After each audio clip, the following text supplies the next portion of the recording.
Saludos and salutations, Broncos country, and welcome back into another exciting episode of Broncos Talk. Ladies and gentlemen, we have got a banger for you guys today. Backstage, Bronco Tizz is back in the house, and him and Bronco Libre, who is running a little bit late, but he will be with us here live on the show tonight, are here to tell us everything that went down with the beginning of training camp. Ladies and gentlemen, the clashing of the helmets will officially start tomorrow at the Hall of Fame game. I think it's between the Cardinals and the Panthers, but that's besides the point. The very first preseason game is next Friday, if I'm not mistaken. So we are so beyond excited as to what that brings, and I cannot wait to pick the brains of both Bronco Tizz and Bronco Libre to tell us everything that they've seen and heard for this upcoming training camp. So, ladies and gentlemen, please make sure your food is warm and your beer is cold, because you are not going to want to miss a single episode of today's show. And make sure you're comfortable as hell as well. And let me just say, ladies and gentlemen, you know what? It's not just me being nitpicky, but turning signals on your cars are not optional. Okay. Please use them. If you're going to turn left, please turn left. If you're going to turn right, turn on your signal that you're going to go right. Please do not stop in the middle of the street and have people honking at you because they think you just stopped. And not because that there's a stop sign or a red light or anything, but because you're going to turn, or even more dangerously, you turn and you just turn without looking, without waiting, and nearly put yourself into an accident. I saw way too many of that today. So please, for the love of everything that's holy, use your freaking turn signal.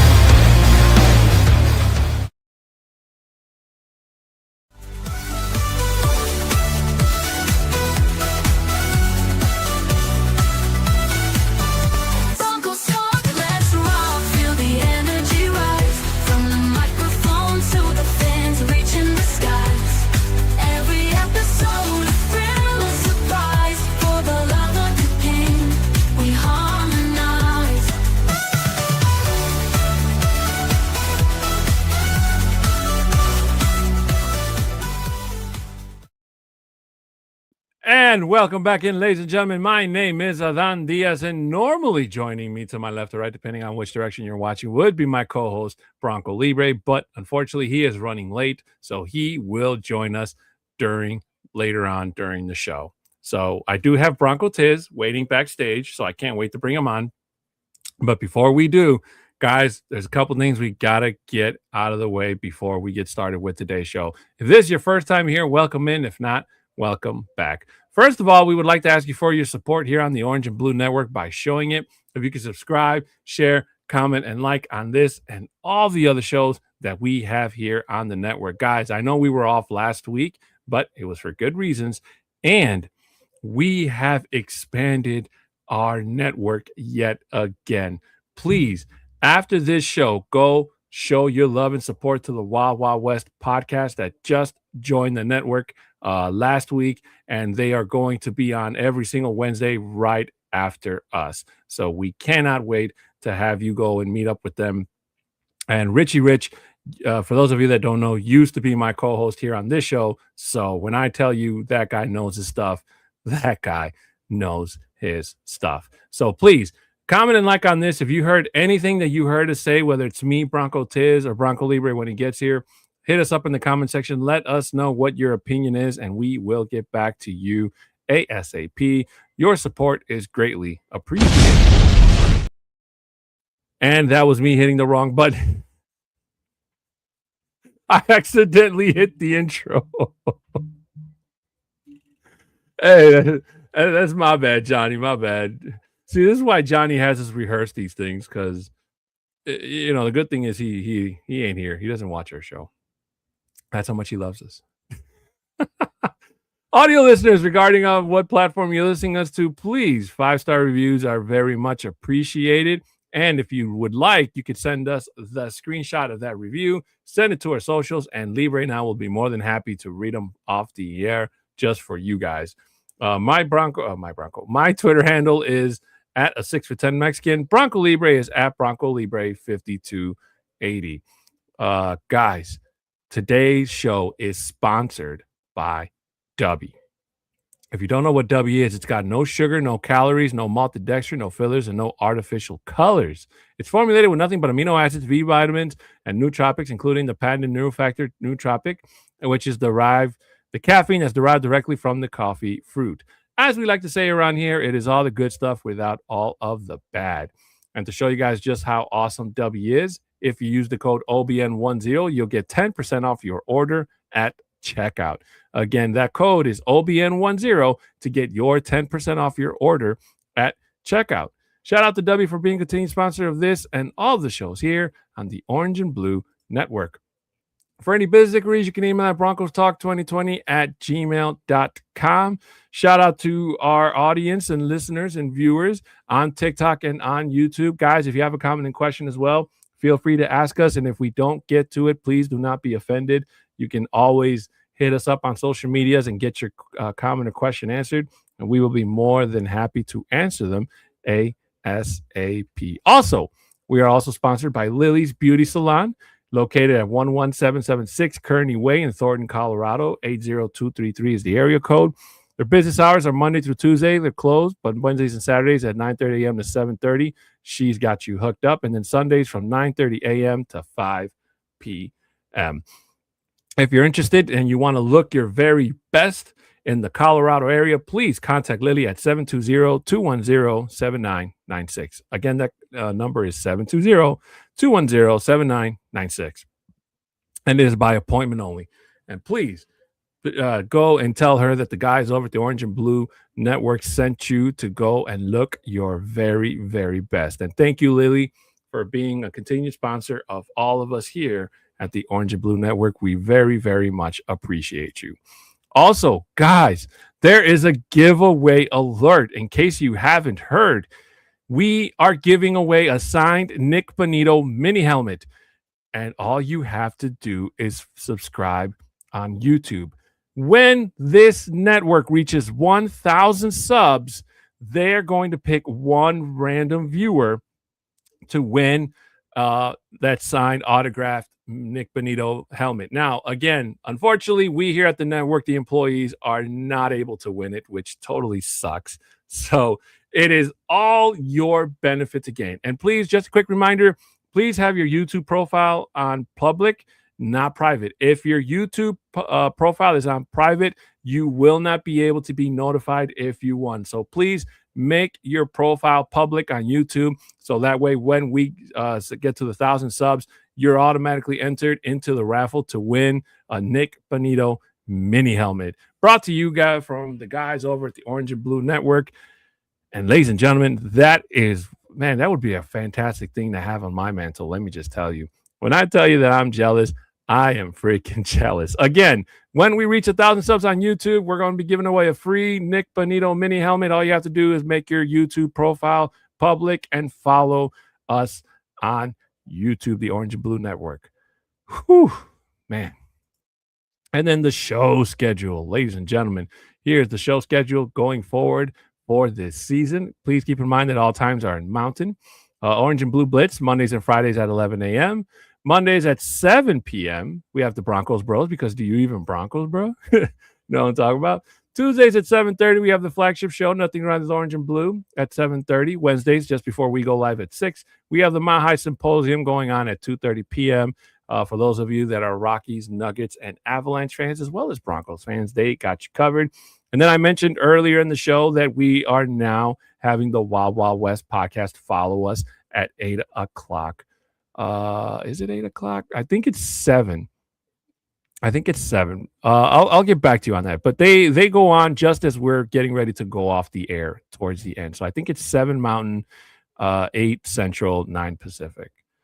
But I'll have to ask Johnny. Thursdays at 7, we have the Mile High Outcast podcast. And then on Fridays, starting next Friday, when the first preseason game kicks off, is Viva Los Broncos, where we go back to our normal scheduled program every single Friday at 6 p.m. Fresh Squeeze comes to you with all the breaking news in Broncos country. So make sure you hit that live notification button on your YouTube page after you follow us so you get live notifications of all the breaking news going on in Broncos country. And then during the regular season, we have the Get Buck pregame show where all the guys available on the day come together to bring you all the up-to-date news for that game's before the game starts.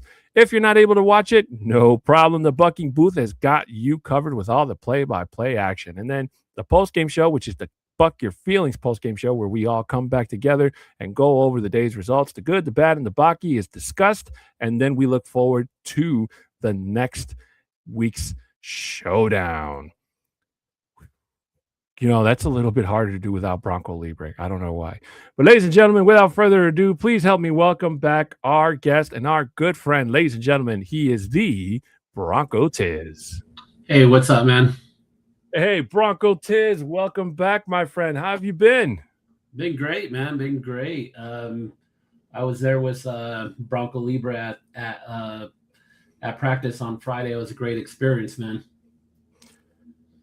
I hardly ever say this, but I envy Bronco Libre, and I'm jealous of Bronco Libre because it is like, I can't tell you just how awesome it is. I'm happy for him that he gets to live out both of our dreams, So it's something to be proud of, and I'm glad that he was able to be there.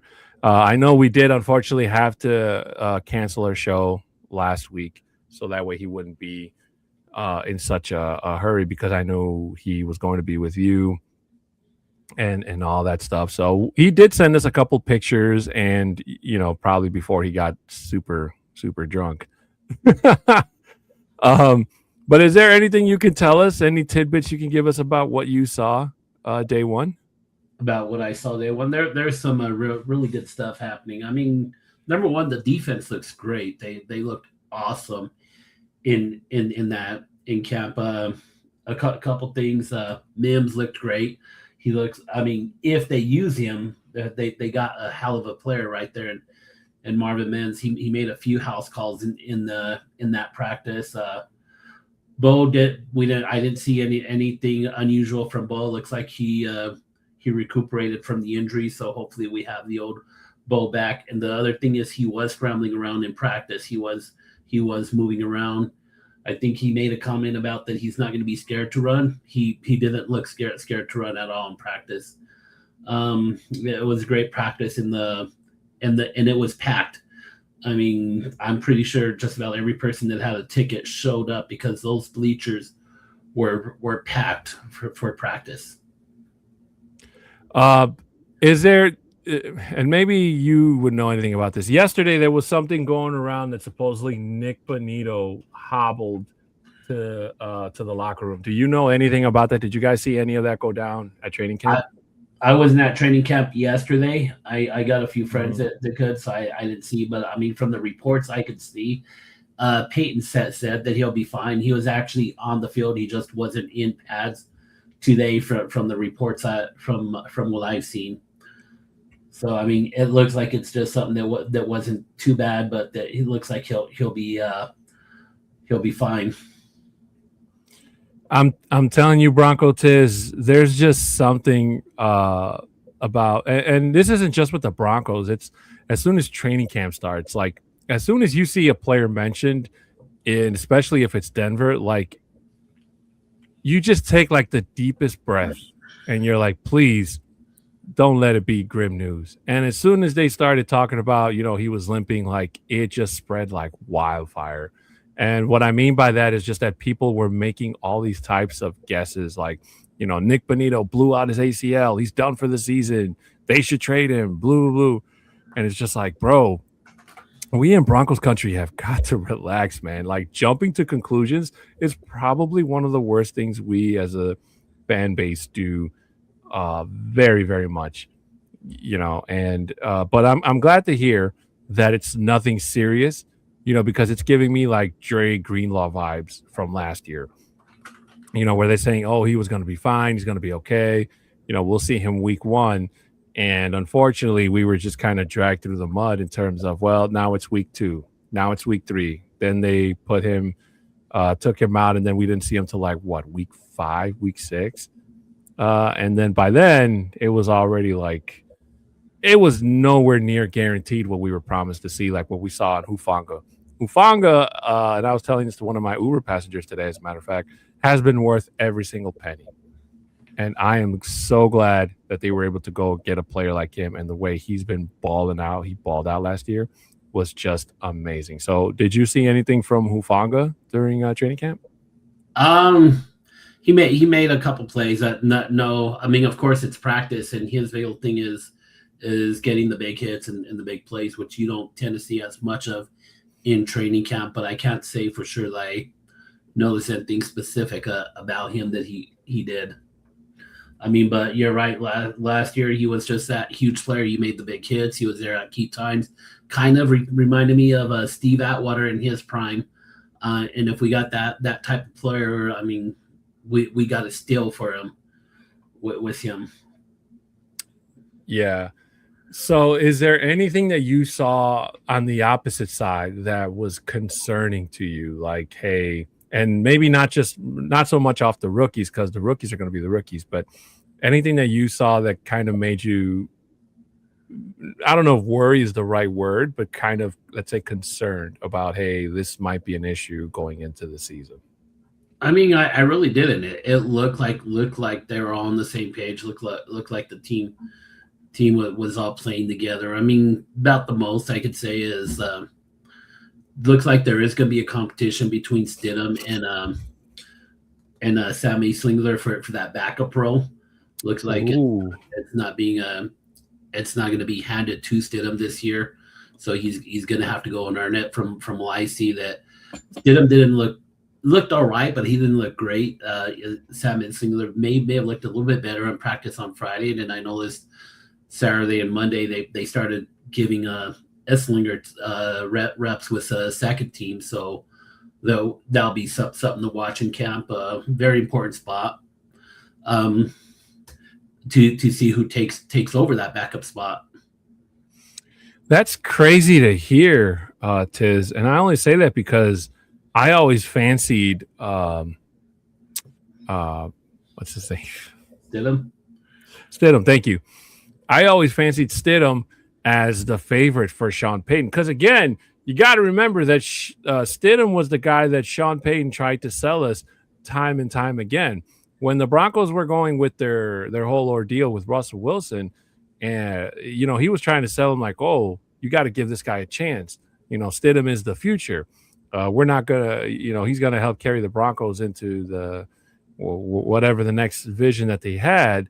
And then in a meaningless game against the Raiders, Stidham did not look impressive at all, and he was playing with the number ones.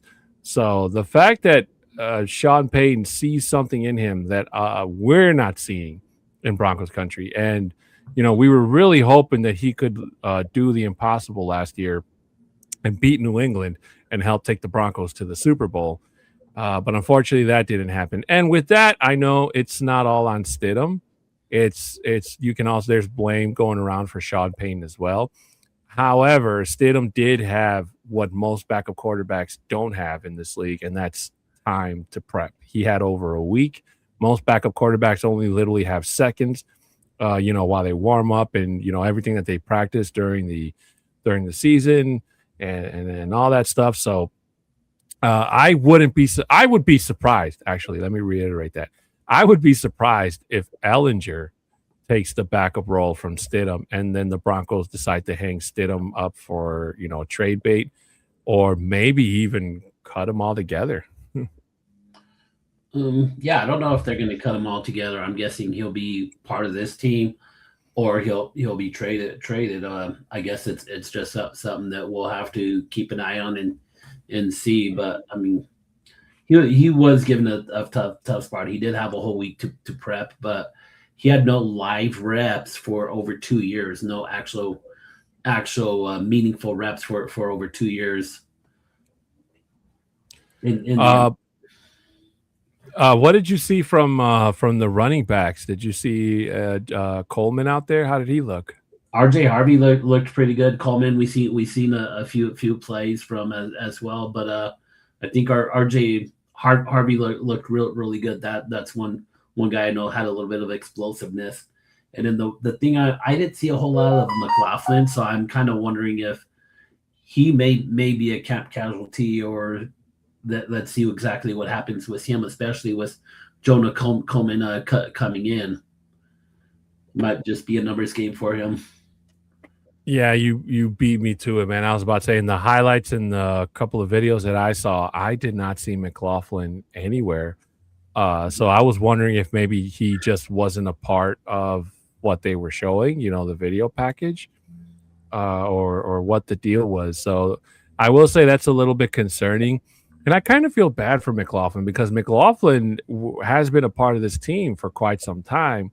And the fact that if Coleman has a really good preseason, like I think he's going to have, where he's just going to ball out, you know, we could be seeing McLaughlin on his way out, because I don't see the Broncos going into the season with 4 running backs. It would be Coleman, Harvey, and of course J.K. Dobbins. Now, if McLaughlin can maybe stay on the practice squad type of thing, in case a running back does get hurt, then that would be awesome. But a guy like McLaughlin, I don't think would last long in the practice squad slot until somebody picks him up, especially if they need somebody to cover injuries.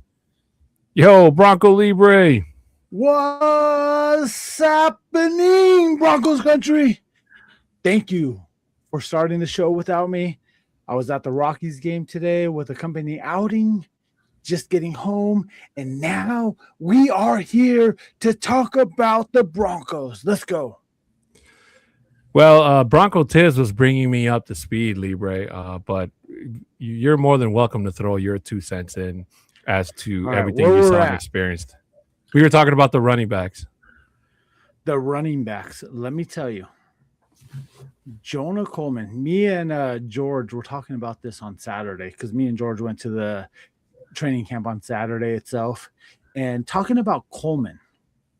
I made the comparison to Coleman as the next, possibly Jerome Bettis, just because of how stout he is. Not just the potential that he might have or what he might be able to do, but just because of his stature and the way that he looks. I made that comparison. I think George has made the comparison to him as maybe a Mike Anderson type of running back, 2015 year Mike Anderson itself.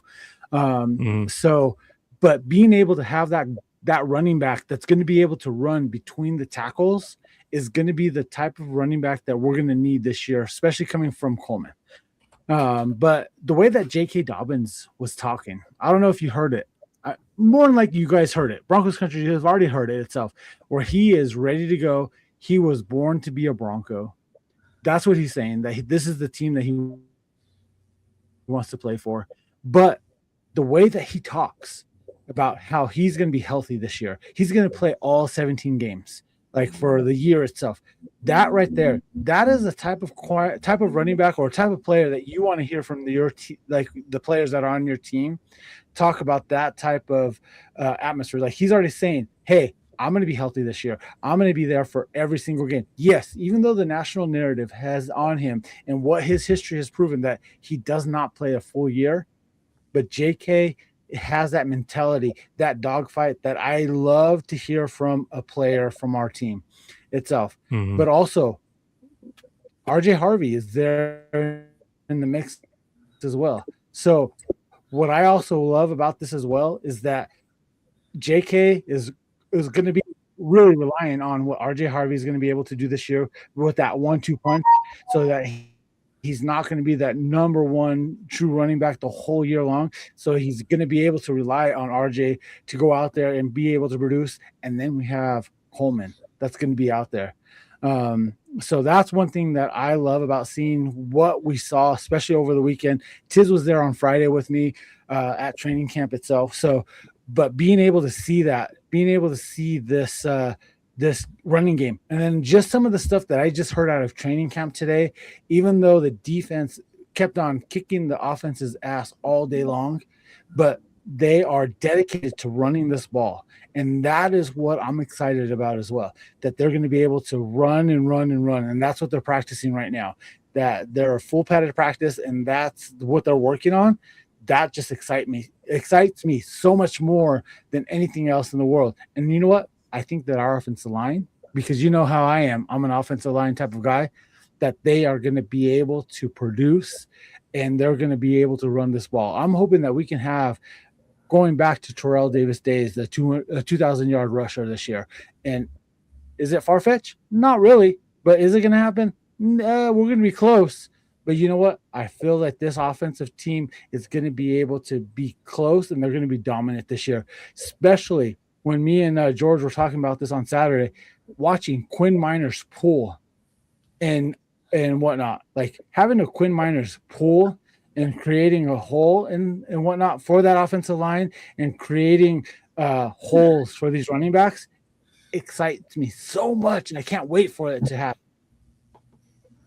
So speaking of lines, what did you guys see or think seeing the team out there for the first time without John Franklin Myers, who left for Tennessee, or PJ Locke, who left for Dallas? Did you see who was in their place? Did they impress, or is it still too early to tell? In a way, for me personally, who are these guys? Like, I'll be honest, like our defense is so good as well. Like that, they're so good that they're going to be able to plug and play anybody that's going to be out there to be able to produce and to be able to have the next man up. Like, you know, you have to have that the next man up mentality. And just watching this team, like, I'm super excited.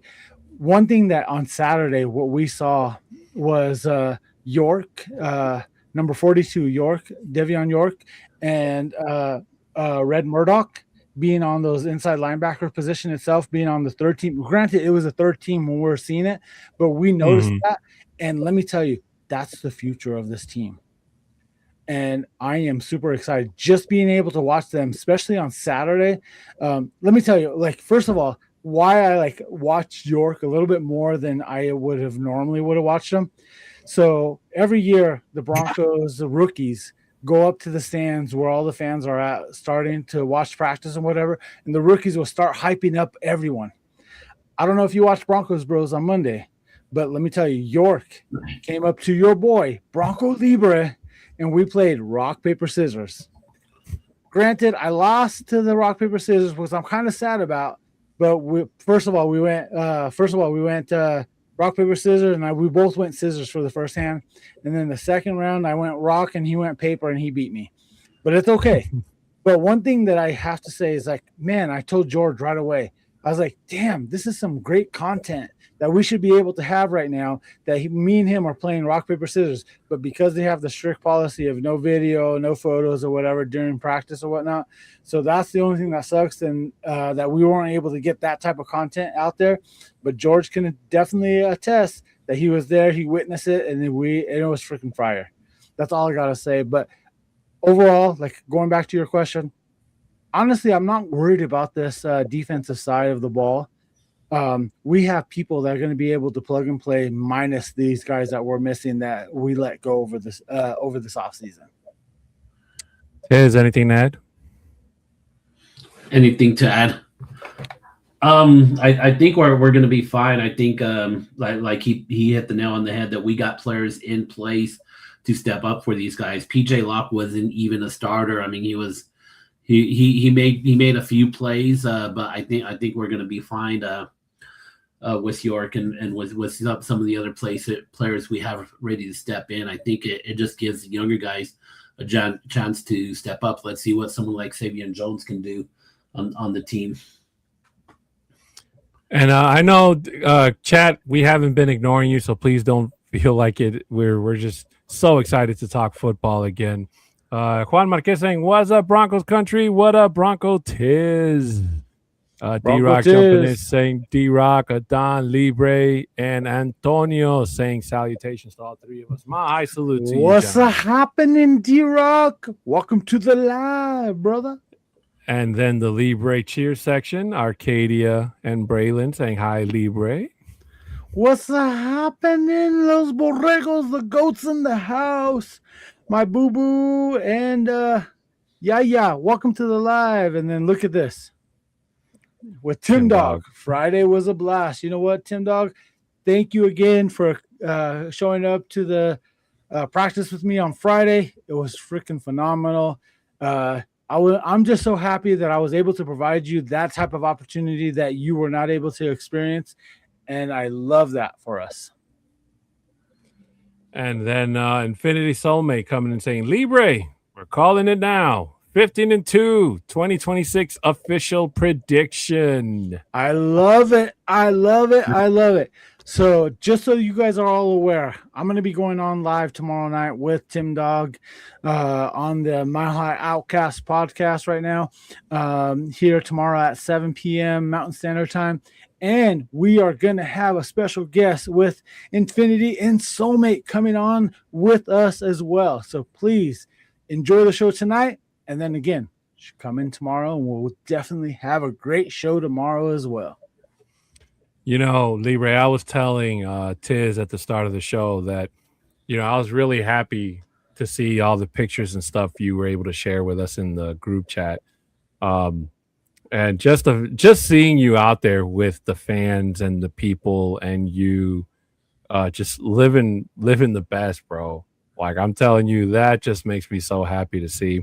You know, part of me wishes that I could have been there with you guys day one, but you know, it's not, unfortunately I couldn't. So it's great to be able to see how people come up to you and love you and respect you for who you are, and just to see the orange and blue coming out in droves, Libre. That to me does something as a Broncos fan, that it just recharges our orange and blue batteries. And I'm miles away from you guys. And yet seeing all that and seeing whatever little videos that the Broncos media will put up on their social medias and stuff, it feels great, Libre. And I can't wait to tell you. I know tomorrow we have the Hall of Fame game. And even though the Broncos aren't playing, I say this every single year. The very first play, when you hear the helmets clash and the bodies just go into each other, even if it is a preseason game, that just does something to you where it's like an adrenaline rush, you know, like football is finally back. You know, you're not wrong. And especially just this weekend itself, knowing that we have football, it doesn't matter if it's preseason. We already know that this preseason football is going to be so boring. It's already going to be there. But the thing is, it is officially back. It's going to be here before you know it. We're a little over a month away before the NFL season starts, which I am super excited. I can't wait for it to happen as well. And we have my primo right here. He was saying that, hey, Libre, the picture of me and you at the Sunday night football game against Minnesota. Like, I'm not know if you can see it, but I actually have that picture of me and him right there. As soon as we go into the tailgating, we took a picture. We're right there, and like, it is so phenomenal itself. And then look, we have our other. Do you even Broncos, bro? What's Broncos up, Locos? What's up, bro? Broncos in the house. What's happening? Do you even Broncos, bro? I'm just saying. Like, just the excitement that, you know, Broncos are finally back in the Mile High City, and the type of hype that we have here, it's already talked about. Even Sean Payton has said it. Even Denali Leach has said it. Super Bowl or bust. You have to see that itself. But going back to like training camp, I don't know if you saw all the videos through the different social media accounts itself. It's Instagram, it's Twitter, it's Facebook itself. From day one, you see me, Emilio, my son Emilio, and Tim Dog. We're all right there because we were there early in the morning to get in line, and we were like the third person in line to get into the actual facility itself for training camp. Bronco Tizz showed up a little bit later, but guess what? because Bronco Tizz knows Emilio, and he got the hookup. He doesn't know Bronco Libre that well, but he knows Emilio, my son, and he got the hookup right there. But overall itself, this to know that football is now officially back just feels so great. And you already feel the atmosphere just here around Denver and how excited and what people are actually thinking about the team itself just excites you even more. Right, Tizz? Talk to me about it. What was your experience when we were out there on Friday for practice? Just waiting to get in, or the actual practice itself? Overall, everything. Waiting to get in, like you said. I got there a little bit after you guys. Of course, I'm driving up from Colorado Springs. It was just a great time, just talking with the other fans. We had a few celebrities show up. We had the Mile High Prophet show up. Yeah. We had that dude Zane, if you've ever seen him on TikTok. He owns an Italian restaurant, showed up. We had met the other people. Talking about, like, when you talk about Zane, like me and Zane have been following each other on TikTok for a while now. And on Friday was the very first day that we actually met in person. And talking about Zane, he owns an Italian restaurant in Southwest Denver itself. So if you're ever here in Denver, or if you are here in Denver, please go check out Zane, because he is such a great guy himself. And the way that he actually, what he does just for the community itself, go follow his TikTok. He is phenomenal, a great guy. Please go out and do that, because I can't say much more about him. And what was awesome too is, like, he even said, hey, because he got there way later, almost about close to when they opened the gates for us to go in. And he was sending me a message. I just told him, hey, just come up with this. If it's only you, just come up with this. Don't worry about the line itself. You're going to be okay. And he was so much appreciated. He even gave me a shout out on his TikTok account, saying that he was able to get in and got the hookup on it as well. So Zane, thank you. I'll be visiting you at your restaurant so I can make sure I take care of you as well. Yep. And then just getting out there and knowing that football's back was just a great feeling. We waited 7 months after that game in at the end of January. It's great to just get back and see the game, see the other fans that we haven't seen for such a long time. One of the other things I did ask Bronco, Tizz, Libre, and we were talking about Jarrett Stidham. Tizz believes that Stidham may not be handed the keys right away to the backup position. Sam Ehlinger, apparently, from what I saw, he looked just like I've seen him before, but maybe I wasn't watching him at the same pace and angle that you guys were. And I would be shocked if Sam Ehlinger was the one that got the role for backup to play behind Bo Nix instead of Jarrett Stidham. Now, that's a lot going to say, because for the last couple of years since Stidham came to Denver, he was always Sean Payton's favorite, and we could never figure out what the hell he was talking about, or what he sees in Stidham that the rest of us don't see. But so far, Stidham has had 2 chances in my book to absolutely take control of this team, and unfortunately, he failed to do so twice. So, what do you think about that situation? Do you think that Sam Ehlinger can replace Stidham in terms of going in as the backup this season? So I just talking about it and then hearing what Sean Payton was talking about it. Like, don't take anything for granted, because he was taking second team snaps. He was with the second team unit itself throughout both Friday and Saturday itself. That is a good telling information. And let me tell you, Sam Ehlinger looked really good. Like, yes, granted, during the time that we were watching him, it was just helmets and shoulder pads, and that was it. But let me tell you, he was doing a phenomenal job. He was hitting his targets on point where Stiddy wasn't, and that's a good indication right there.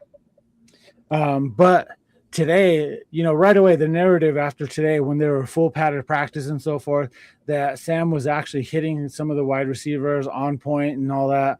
But then one of the comments that was made afterwards is that, okay, yeah, Sam did that, but guess what? Jarrett Stidham did. He actually hit a bigger and better play, afterwards.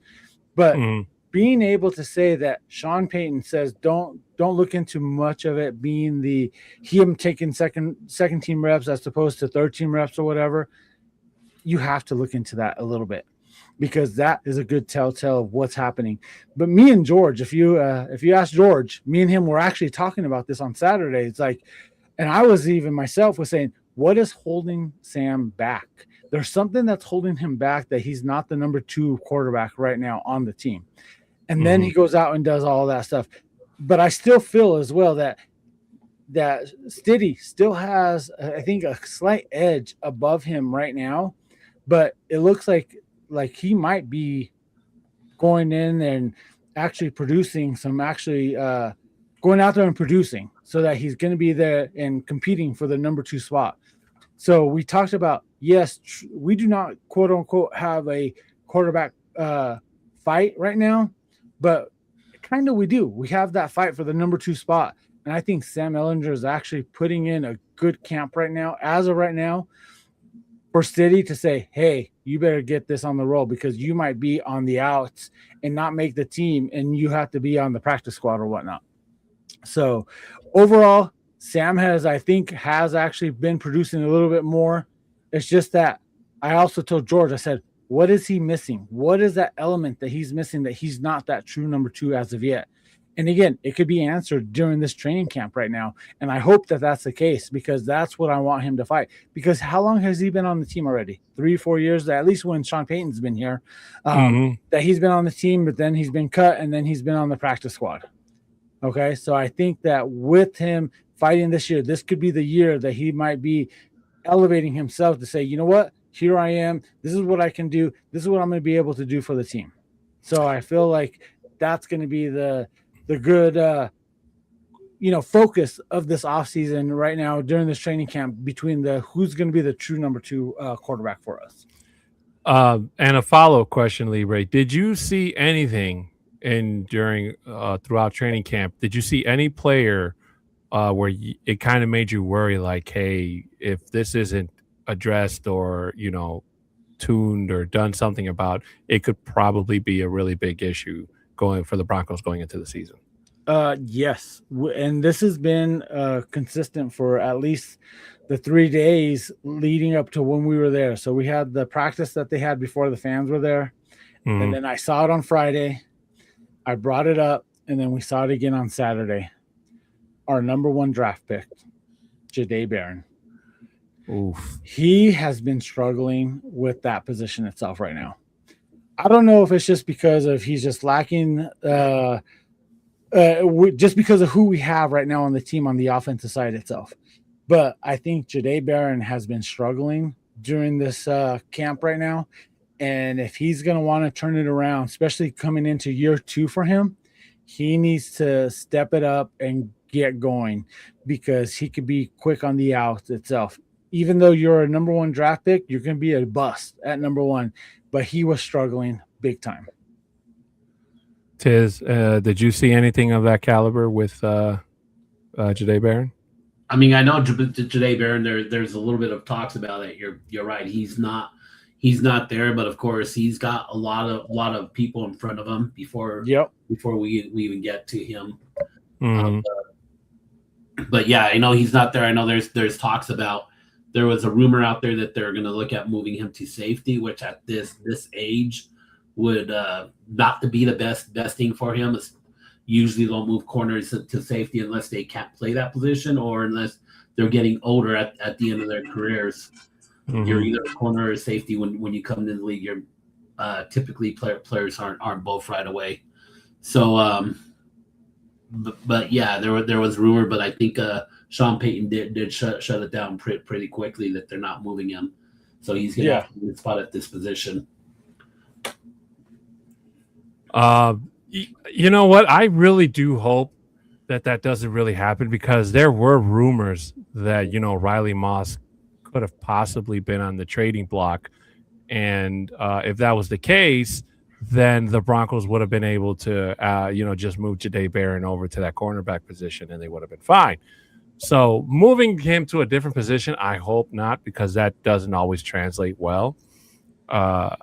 Me personally, from what I've seen from the video packages, Libre, like our safety positions, I have confidence in Ufanga and shoot, I'm drawing a blank. Brandon Jones. Yeah. But it's the only thing that kind of worries me is who's playing behind those guys. We don't have PJ Locke anymore, as we stated earlier. He went off to Dallas. So who is going to be the one playing, replacing him? Obviously, I know they mentioned Key. Key still gives me nightmares over that Baltimore game. Yeah. So I really do hope. I'll be honest with you. I don't think we should concern ourselves with anybody else. We just, as long as we stay healthy, it's not going to matter who's behind us itself. So, and you have to know with Hufanga and Brendan Jones, they stay pretty healthy all throughout the year itself. So I don't feel like with us losing PJ Locke, I think that was part of the key reason as to why we let him walk, is because they have the comfortability with Hufanga and with Jones to say, you know what, you are the two that are going to be there, and that's it. There's nobody going to be else that's going to be at that position itself. So I'm okay with that. As long as we stay healthy, we shouldn't even worry or concern ourselves with who's going to be there as the third person, because we can't really think of that way, because if you're thinking that way, you're already thinking for failure, and that's not what we want. But here we go, like Tim Dog saying like Mims. And then you have Jared Stidham looks like this is Infinite Soulmate. Jared Stidham looks like he's just deflated.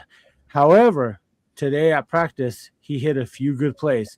And that's what we were just talking about earlier here, Neil, is that, yes, they did hit a couple. He did have a good practice today overall from what I saw, because I did actually I'm coming back from the Rockies game right now. So I left work about 12 o'clock. So right as soon as practice was ending, right about that time frame, but I was just more focused about hanging out with some coworkers, doing all that at the Rockies game, but just seeing a little quick highlights or whatever.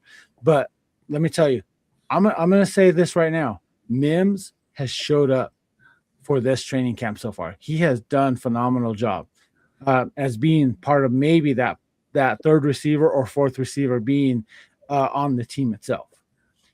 I feel like we have Sutton, we have Jalen Waddle, and then we have Pat Bryant. I feel like Pat Bryant's going to be that third person, Marvin Mims being the fourth, and then everyone else is going to be out. And, whoever they might put in that fifth or sixth position, if they're going to have that many wide receivers on our squad.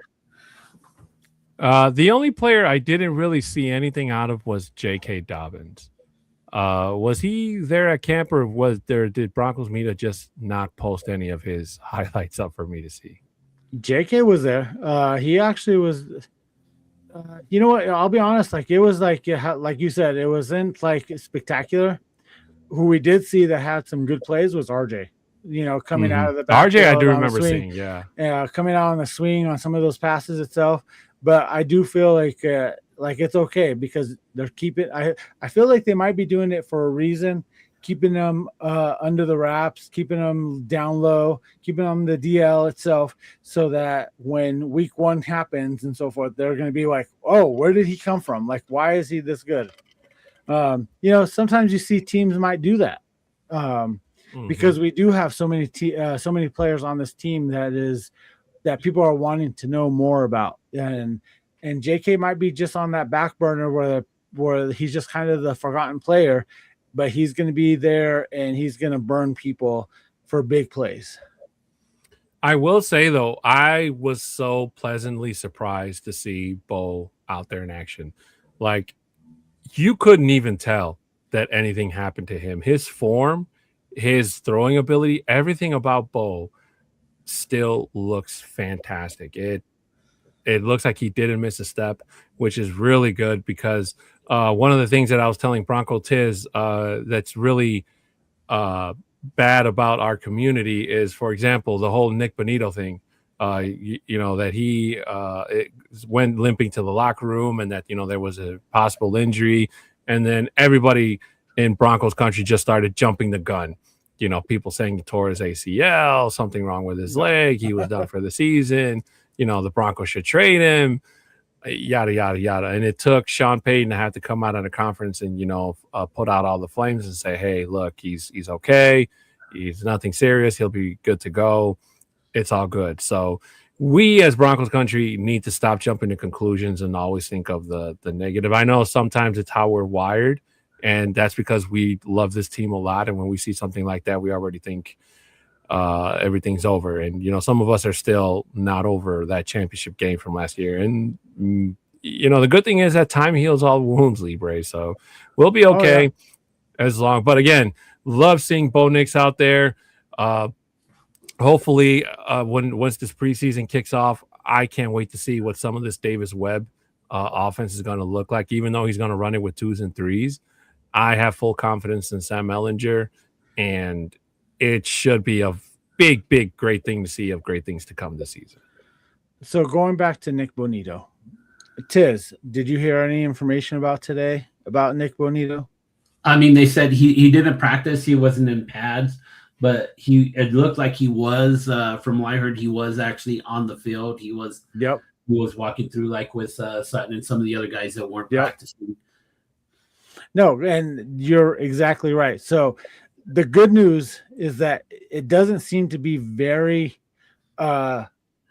serious at this point, especially him being out there at the practice and not having a noticeable limp, like I guess what they were talking about. And he was out there and doing just being out there in practice and not having any limp. So that he's not going to be out there for an extended period of time. So I feel like he's going to be ready by week 1. And that's all that we really want, especially for him, to be ready by week 1. And just like how my primo was saying as well, Sutton didn't practice for a second consecutive day as well. You're right. We don't know what's going on with Sutton, but again, he was also out there and he was doing during the practice, especially when we were out there this weekend. He was running the routes. He was out there playing some ball and whatnot. We don't know if it could be potentially because he's a veteran. He's like, all right, you're just taking some of these days off. We don't need it. And we need to see more of Pat Bryant. We need to see more of Marvin Mims. We need to see little Jordan Humphrey going out there because this is their jobs right now on the line as of right now. And Sutton already has the job taken care of. So that could be the potential as well as to why he's not out there. Hopefully it's nothing serious because they haven't indicated anything as any type of like tweaked ankle or whatever the case might be. But just have trust in this team that they're going to be doing what is best for these players to be ready by week 1. There is some rumors about Sutton, why he wasn't out there yesterday. I think Sean Payton did confirm it was a vet day. So obviously if he wasn't out there yesterday, you're going to get hurt. Now there's a bunch of rumors. Are they holding him back because they're working out a trade with him? Exactly. Very possible. Yeah. So I definitely don't think it's injury related.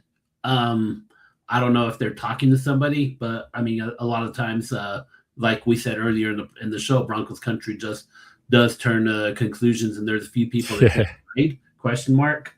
But I guess only time will tell. Maybe it's just Sean Payton felt he was comfortable enough where Sutton was the playbook and was everything that he gave him a second straight day of rest. Who knows? I guess only time will tell. Yeah, it's kind of, now that you mention it, it's giving me Tim Patrick vibes, because this is kind of the same thing the Broncos did with Tim Patrick, and then they dropped the bombshell on us where they moved him. Moved on from him. So hopefully that's not the case.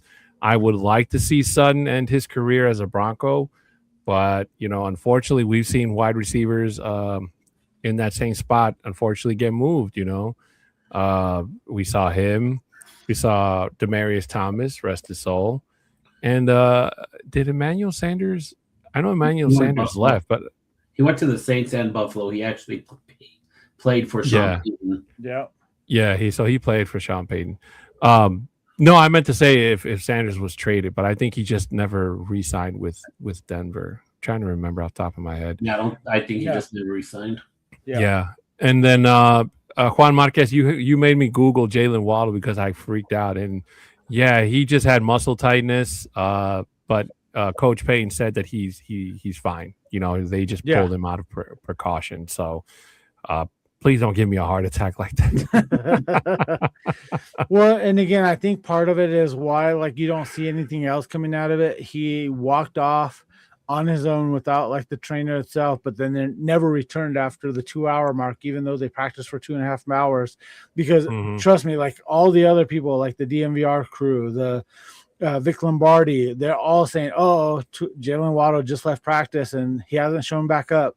Again, they're taking precautions as well. Just wanted to make sure that he's good to go. And again, today wasn't a good, healthy day, especially here in Denver overall, anyway, or in Colorado because of the air quality and so forth. And you never know what could happen. Just if he is having muscle tightness, it's, it happens. Like they've been out there for 3-4 days already, 4 days, 5 days going out there, and anything's going to hurt. It doesn't matter who you are. It's going to start to hurt and whatnot. It's NFL football. Right. I agree. And, especially trying to practice in the heat of summer is like. Well, and today was actually relatively nice. It was about 85 degrees today. It was probably in the 70s when they were actually practicing. But tomorrow, again, it's going to be going closer to the 100-degree weather itself, and then going into the weekend. So that's when you want to make sure you're hydrated. That's really when it comes down to, is like making sure that they're hydrated. Yeah, I was about to say it's going to be a hot one. But, all in all, Libre, I think that the Broncos are starting to look like that team. And I know me and you have talked about it over the last, how long have we been together? Like 2 years, where the Broncos are going to start looking like that team where, hey, players that are on teams where they're terrible, like, hey, call their agent, tell Denver, let's make a deal. I want to get traded, get me there. And the Broncos need to add weapons so that way they stay solid and solidified as they make a run for the number one spot yet again, because it's not going to be a cake in the walk, Libre, like it was last year, so to speak. So I think it's going to be a little bit harder for the Broncos to get to where they were last year. Not saying that they can't or they won't, just saying that it's going to be a little bit harder for them to get there. So when they do get there, they need to try to be as healthy as possible, as dominant as possible, and just leave little to no room for error, because they have to make up for what happened last year and show that it just wasn't a fluke, that the Broncos are the number one team to beat in the AFC, and that they were the ones that deserved to be in last year's Super Bowl, regardless of what happened at the end of that Buffalo game. No, you're right. So Tizz, I know I missed the first part of the show itself. Have we talked about the rendering of what the Broncos released yesterday? The rendering? No, we haven't talked anything about it. So let's pick this up. Part of it is like, again, I know this is the beginning renderings. I know when the beginning, before they started to say Barnum Yards was the actual location of where the stadium is going to be at, they did put out like a rendering, especially for the people in the community itself. They set up like some type of rendering of what they want to have in different places. They did at that time sell a lot where it says tailgating lot. But the rendering of what they just released yesterday, again, I don't know if this is the final rendering or whatnot, or this is just like what they want to put out there, but without the tailgating. That is one thing that I feel like is an essential part of the game. I know it's for us, for the fans, for us itself, but Tizz, talk to me about what your first thoughts and initial indications of when you saw that information when the Broncos released that yesterday. I mean, it's terrible. You're basically telling the fans that support that team from sometimes overnight, sometimes 5 a.m. that morning, all the way through the game, that, hey, we don't care what you want. I mean, you got to realize we built the atmosphere during those tailgate parts. It's our time to actually connect with other Bronco fans. And you don't tell me you could go do it at the bars or at the restaurants, because it's not nearly the same. I can't just walk up. I'm not going to just walk up to a bar and just start a conversation with 20, 30 other Bronco fans. I'm not going to walk up to the bar and just continuously have a few shots with other Bronco fans. I might have a few, but not nearly as much as I am in the at the tailgate parties. The atmosphere of the stadium on game day is built hours before kickoff. Mm-hmm. I mean, when you smell the charcoal, when you see the music going across, when you the camaraderie that is built between fans. I mean, walking around with Bronco Libre for his little photo opportunities, people that want to meet him, people that want to meet different guys, different fans, like maybe meeting the Mile High Prophet, going in when the Prophet and they do their shots at the game. When we do some of our shots, when you do some of the ski shots, you're going to lose all that when you get rid of tailgating. Yep. And then there's people talking like, hey, we could just push it down south of the stadium. It's not the same. It's like when we're in Seattle for a game, it felt like we're tucked in a little corner. They're trying to hide us. They're trying to they don't want a scene. We don't want, I mean, why are you going to hide the people that are spending the money, that are building this team, that are up in the stands for this team?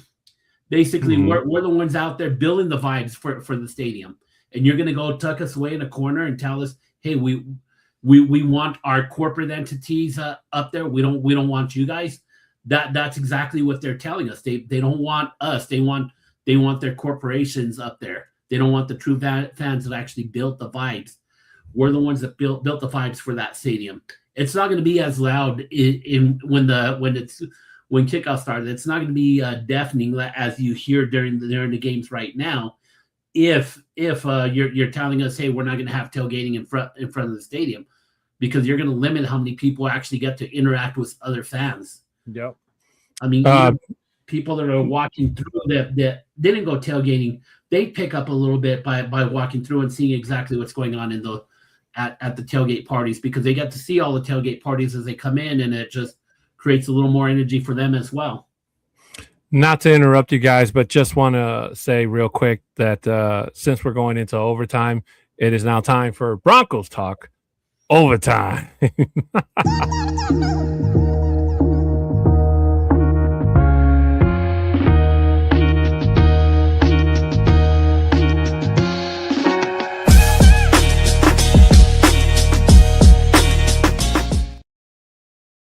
And just real quickly, ladies and gentlemen, welcome back in. This is Broncos Talk Overtime. This is the part of the show where Libre and our special guest, Bronco Tizz, let down our hair figuratively to talk about anything going on in our lives. And if we can bring it back to football, we definitely will.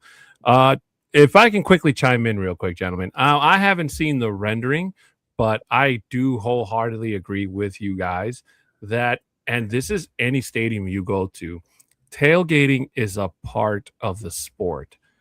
And if that rendering, like you guys say, is true, and it just pushes you guys all the way to a corner, like, that's terrible to hear. That really is.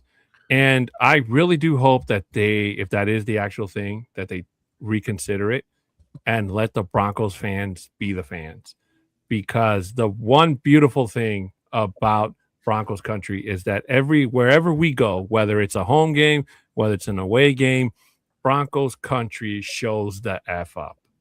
All right. For that, like when I was in Indianapolis last year, that like interactive thing that they had that was all Colts, 95% of it was Broncos fans. All right. We were in there and it looked more like a Broncos home game than it did a Colts home game. So when I tell you that we come out and we show up, we are there.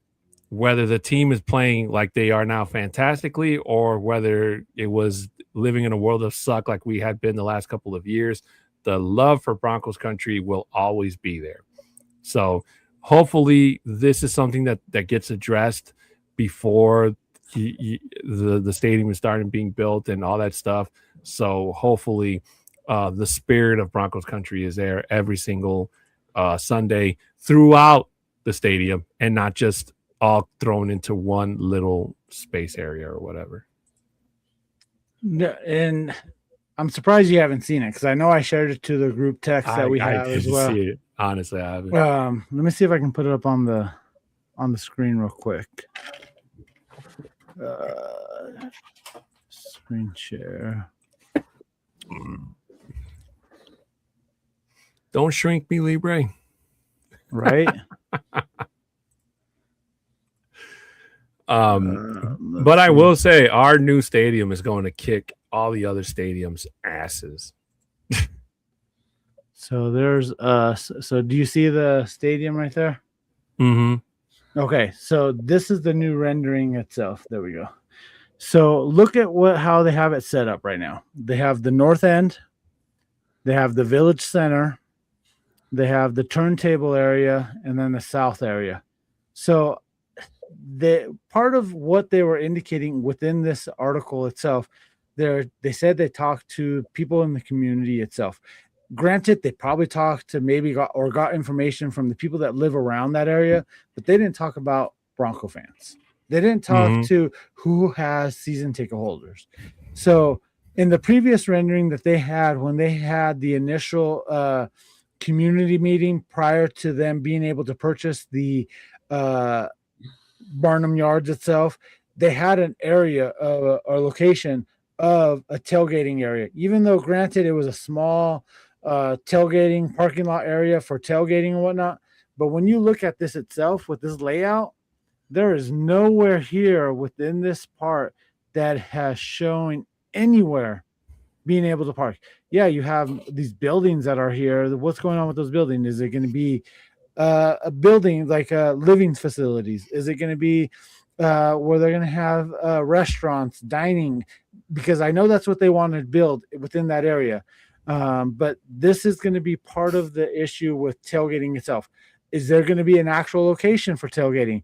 Like when we look at it, is it somewhere maybe up in this area over here, or like in this little area over here, or closer to La Alma Park? You know, like that's something we don't know. And that's what's the frustrating part. The only part, I think your picture kind of cuts out. The only thing they show is where you see turntable just south of turntable. Right here. They show a little bit of a there's another rendering just south of that. They show a little bit of a parking lot. Here's like the turntable right here. Like here's like the before on how it's currently showing. And then here's the afterwards, like how they have it set up, you know? So even within this rendering itself, the way that they have it set up really doesn't show an area of parking, you know, tailgating or whatnot. So that's like the hard part of us tailgaters that are out there on a week in and week out basis that doesn't provide to us and whatnot. Like this is what they have for the village center. That's what's currently there. And then this is what the rendering is. It has like restaurants and bars or whatever. And again, you have to remember that all of this is going to be driven by the Broncos themselves. Who's going to be in there? Because ultimately, they're going to be the one that's going to be benefiting from all of this itself. You know, with all of these retail locations, restaurants or whatnot. Here's the center. So it's just another similar idea of it being upscaled to an entertainment district itself.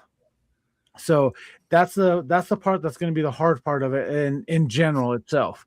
And this is the Osage Park. So this is like they talked about having more availability throughout the year and not just during the Bronco season itself, but being able to have it where it's fully functional throughout every day of the year and not just during football season. So, and I get that part because now you are taking over a neighborhood or whatnot, and you want to make sure that it's available for everyone to be able to use during the off season or when the Broncos are not there. But again, when we ultimately come down to it, it's about, yes, I'm being selfish about it with me and Tizz and so forth, because we are hardcore tailgaters that's going to happen. Can I touch base on that where you're saying, hey, let's dedicate the use better year round. That whole stadium's not going to be used 90% of the year. That whole stadium, maybe even with concert and events, is going to use 20 to 25 times a year. If I agree, absolutely, 100%. So no, are you going to tell us, hey, let's just kick the team out and not even worry about the stadium, build something that's going to be used the whole entire year? No, you're not going to say that. And we're part of the team. I don't care what anybody says.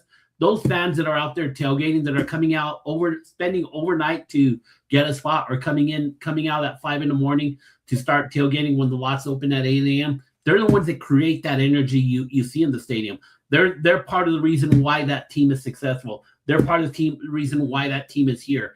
And you're going to lose that when you decide to kick them out or you decide to tuck them away in the corner. Don't tuck us away in the corner. Don't kick us out. Embrace us. Bring us back to where we were. Don't take it away from us. Well, just like Bronco Beavis is talking about right here. This is my cousin Juan, his best friend right here. The city of Denver is really trying to push public transit, which, yes, they are.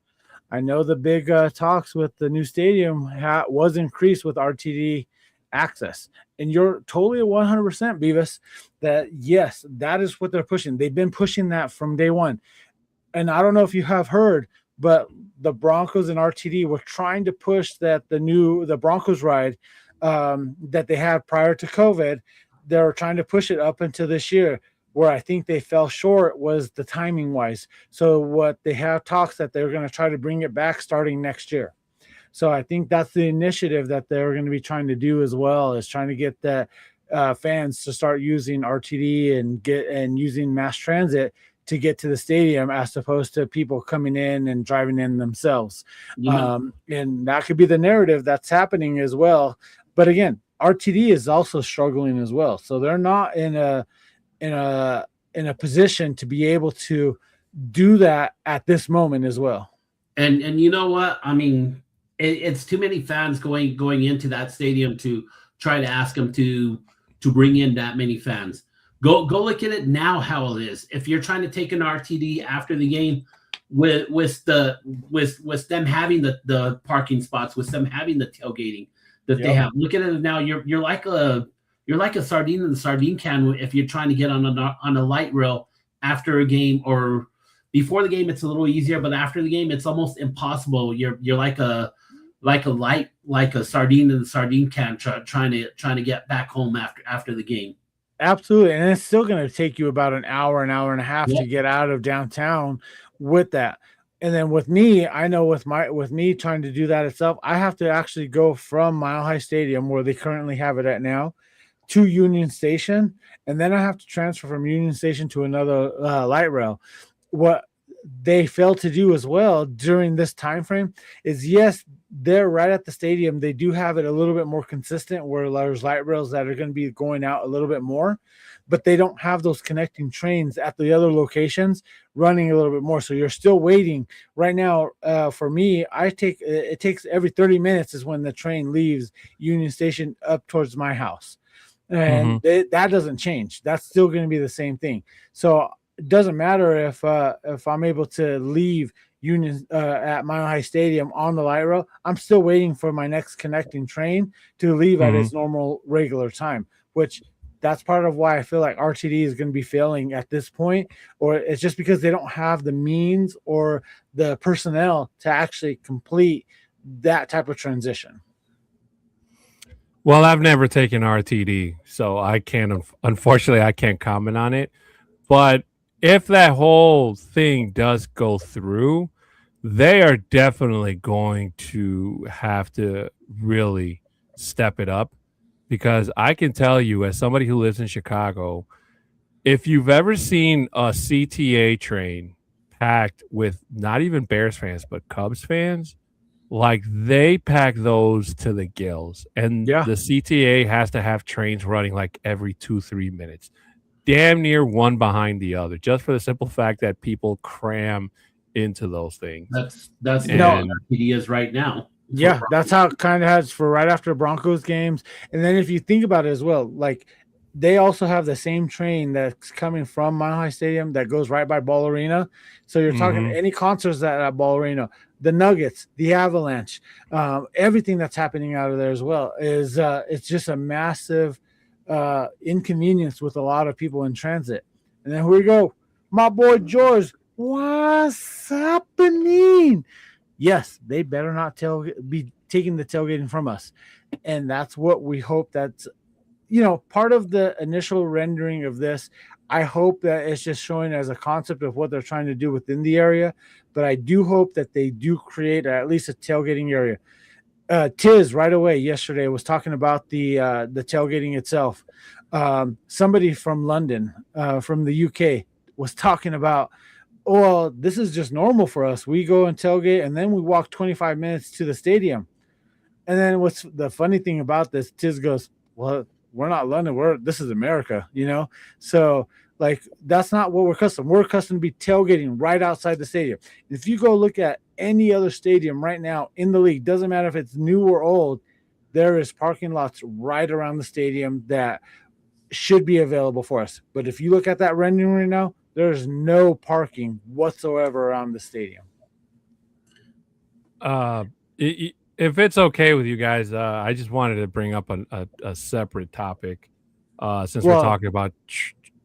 Go ahead. No, yeah. So before we go on that, because me and Tizz were actually talking about this, is when we went to Seattle 3 or 4 years ago, when we went and it was Russell Wilson's first game there, we actually were like 5-6 blocks away from the actual stadium, tailgating in just a random parking lot down in downtown Seattle, where then we had to walk to the stadium itself.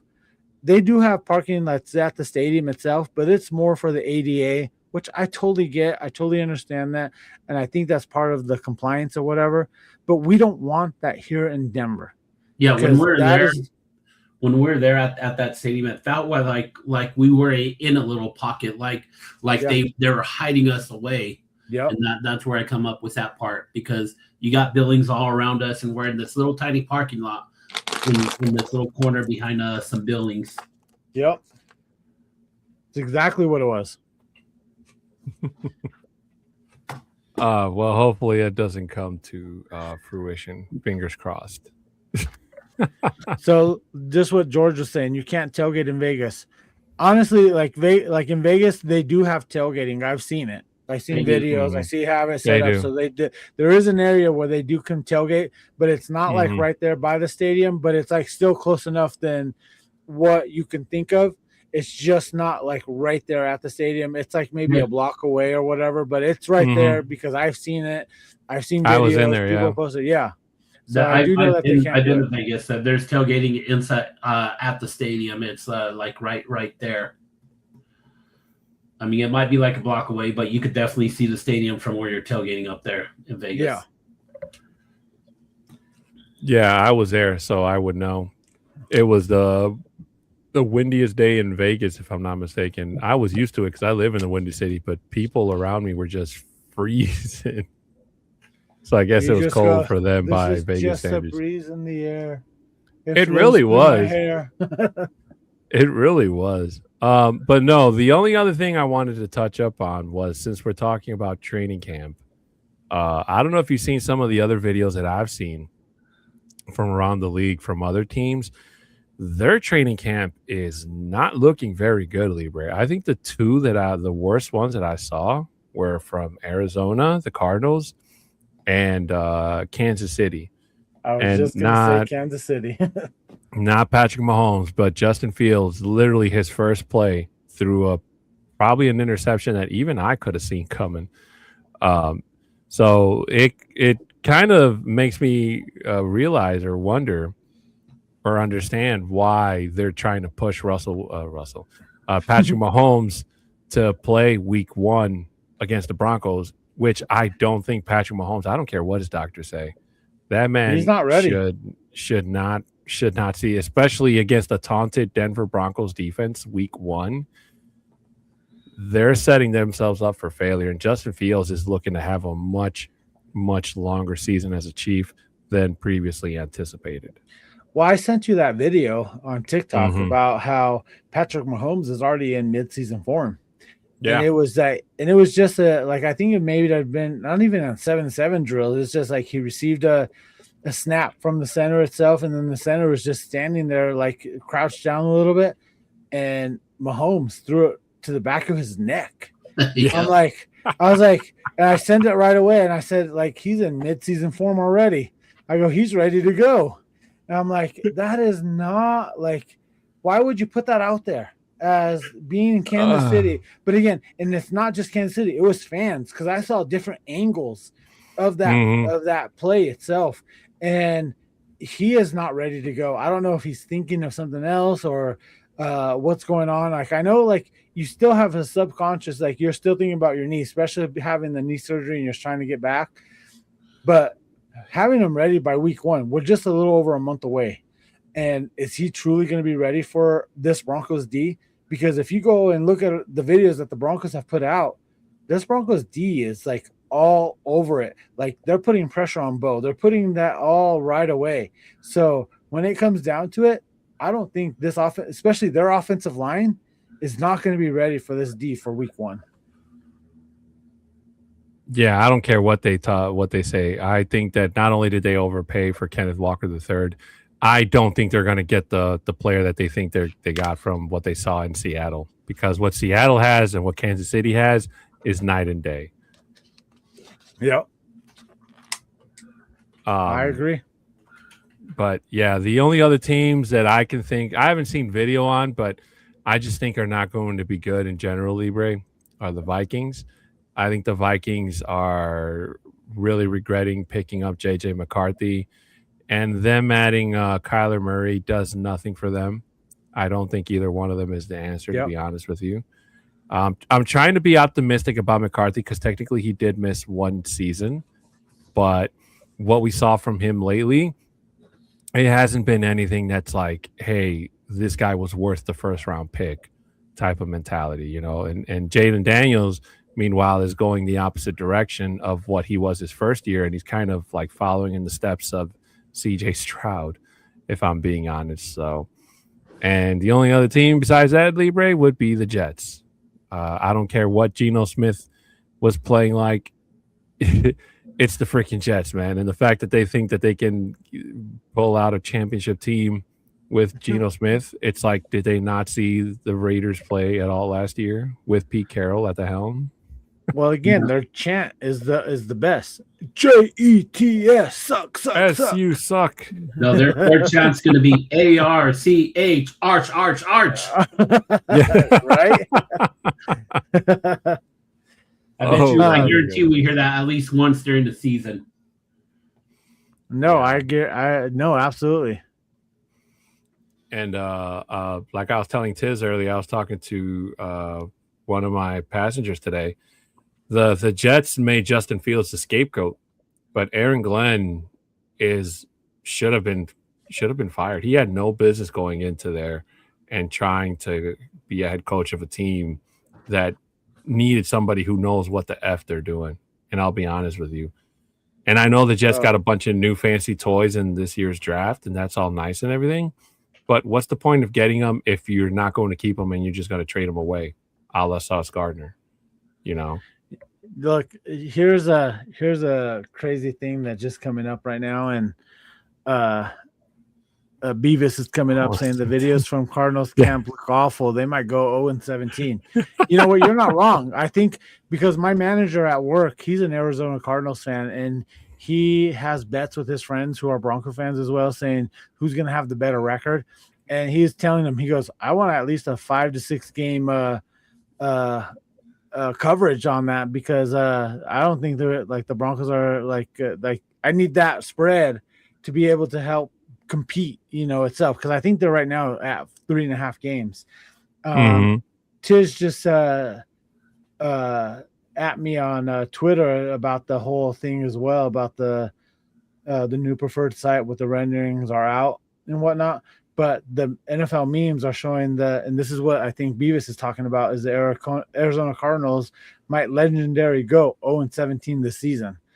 This is from NFL memes from 3 hours ago. And again, they're playing tomorrow in the Pro Bowl game tomorrow. So, it is just bad. Like, I'm just actually looking at the videos right now, which is just crazy that they just come up, and it's bad. It's super bad. And these are the 2s and 3s with Carson Beck at the helm. So I don't remember who's starting for the Cardinals or for the tomorrow. Panthers. Sorry, I meant to say Arizona's Jacoby Brissett's going to start as the quarterback. But then you have one of the best tight ends in the league as well with Trey McBride. I want to say a hot take here, guys.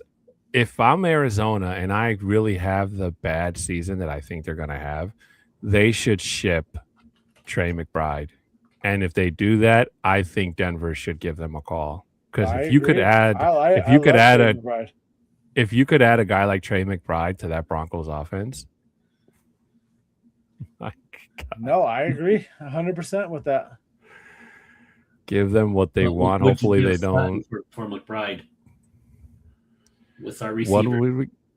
What would we give? Would I give Sutton? Well, the Cardinals are going to want high grade for a player like McBride. So if they want Sutton, yeah, I would give him Sutton. You know, as much as I wouldn't like to, but you know, you got to make sacrifices. So McBride's not going to come cheap. Nope. Right. I think he was given a 99 on Madden. I thought I saw. Yeah, I think he got a 99. It's probably the best tight end in the game.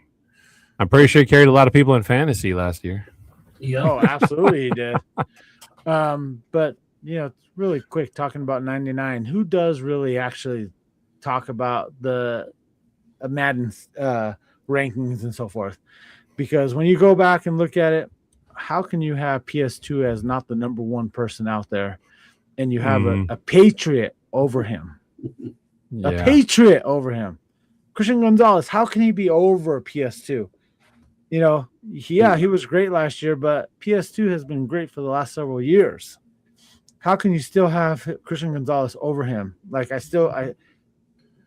can't go in there and talk about Madden rankings and all the ratings and whatnot, because sometimes I feel it's a joke. Yeah, they'll go back in later in the season and update their numbers, but to start off the season, it's ridiculous. I wholeheartedly agree. Those ratings were not very good at all. Before we do exit the show, Tizz, please stay on with us as well after the show. So don't exit out of the lobby. Okay. Well, you read my mind, guys, because I was going to say that we have reached the end of overtime, and I was going to say thank you to everybody that's with us here in the chat on YouTube. Juan Marquez, Bronco Beavis, Jorge Montoya, Infinite Soulmate. Who else do we have in here? Tim Dog, Bronco Libre. Do we know that guy? Denver D-Mark, the Borrego Sisters, and the Goats. I don't know who that is. But thank you to Bronco Tizz for coming on with us. I always appreciate having you here as a guest, and always so happy to hear your insights on everything that's on the other side of the Bronco Libre stories. Hey, he's there. He lives it with me. Sometimes I have stories about him. He has stories about me. Yeah, we'll get into that exactly. There's some stories, and there's some stories that shouldn't be shared. Exactly. What happens in Denver stays in Denver. Hey, lot C10, it always stays there. Yeah, exactly. So, guys, before we head on out of here, just want to quick ask you if you could please subscribe, share, comment, and like on this and all the other videos that we have here on the Orange and Blue Network. Juan Marquez saying, go Broncos indeed. As I stated at the beginning of the show, guys, there is a new show added to the network called the Wild Wild West Podcast. They are currently on, if I'm not mistaken, right after this show goes off the air. So give them a follow and the like as well. And if there's something you heard us say on here that you agree or don't agree with, please hit us up in the comment section and let us know what it is that you want to tell us, and we will respond accordingly. Audio listeners, please, your reviews are much appreciated. 5-star reviews are greatly appreciated as well. If you want, you can send us a screenshot of that review to our socials that you see there at the bottom, and we will share them with the rest of Broncos Country live here on the air.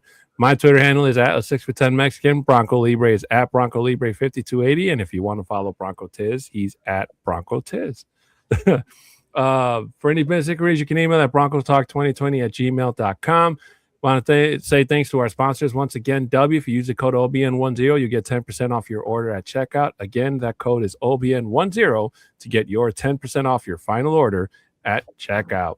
Shout out to W for being a continued sponsor of this and all the shows here on the Orange and Blue Networks. Also, guys, shout out to Lily's Beauty Salon. If you want to make sure you're looking your very best, whether it's on game day or any day during the week, contact Lily at 720-210-7996. Appointment only, and she's located at 11776 Kearney Way. She's in Thornton, Colorado, area code 80233. Thank you to Lily's Beauty Salon for being a sponsor of this and all the other shows here on the Orange and Blue Network as well. And also, guys, we have a giveaway alert. When we reach 1,000 subs on YouTube, the Orange and Blue Network will be giving out a signed Nick Bonito mini helmet to one lucky subscriber. All you have to do to participate is just have your YouTube page to public and follow us on YouTube. Follow the Orange and Blue Network, and when we reach 1,000 subs, they will pick a winner, and that winner will be notified that they won the helmet. But again, in order to qualify, you have to have your YouTube profile on public. So please make sure you do that, and please make sure you follow us here so that way you're in the drawing to possibly win this free, awesome Nick Bonito mini helmet. And we already asked if we can win it, but Baki said no, we're not allowed. Unacceptable, Baki. But Tizz, you are eligible. Indeed. Tizz, Am I eligible? to win that. You are eligible. I think so. Yeah. Yeah. Nice. I'm not. So Adon's get it not. while the kids get. You are I'm not. I just subscribed again, so hopefully I win it. There we go. I'll put in a special word. Music to Johnny Baki's ears, definitely. But ladies and gentlemen, we're going to head on out of here. It has been our pleasure being able to entertain you guys. We will be here next week, same Bronco time, same Bronco channel. So make sure you tune in, and we will see you all next week. He's Bronco Tizz at the bottom. That's Bronco Libre to my left or right, depending on which way you're watching. I'm Adon Diaz. This has been Broncos Talk here on the Orange and Blue Networks. And with that, we say so long. And as always, go Broncos! Go Broncos! Let's go!